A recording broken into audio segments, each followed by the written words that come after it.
नमस्कार दोस्तों, मैं प्रताप, बहुत स्वागत है आपका भोजपुरी बिहार चैनल में। बीच में ही रुक गई अतीक अहमद की गाड़ी। बोला वॉशरूम में नहीं जाऊंगा, खुले में ही जाऊंगा, मुझे मरना नहीं है। अतीक पर कस गया योगी की पुलिस का फंदा। माफिया का एनकाउंटर तो तय है। गाड़ी में अतीक ने सिपाही से भिड़ंत कर दी। योगी ने बता दिया होगा कि गाड़ी कहाँ पलटनी है। योगी की खाकी ने माफिया को बना दिया मदारी, गिड़गिड़ा कर माफ़ी मांगने लगा। अतीक अहमद को बाबा की पुलिस ने करीब शाम 4 बजे पुलिस वैन में बिठाया और पूरी रात गाड़ी चलती रही। लेकिन अतीक अहमद पूरी रात जागता रहा।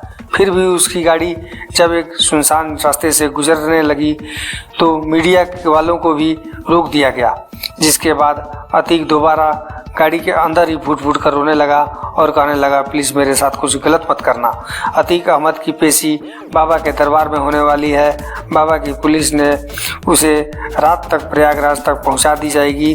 हालांकि अभी भी काफ़ी दूरी बची हुई है और अगर रास्ते में उसने भागने की कोशिश की तो आगे पुलिस क्या करेगी ये आपको बताने की ज़रूरत नहीं है। अतीक अहमद को भारी सुरक्षा बल के बीच प्रयागराज लाया जा रहा है और अतीक अहमद कोई मामूली माफिया नहीं है। दोस्तों, वीडियो को लाइक करें, चैनल पर आए तो सब्सक्राइब जरूर करें कि हमारी हर खबर आप तक सबसे पहले पहुंच सके।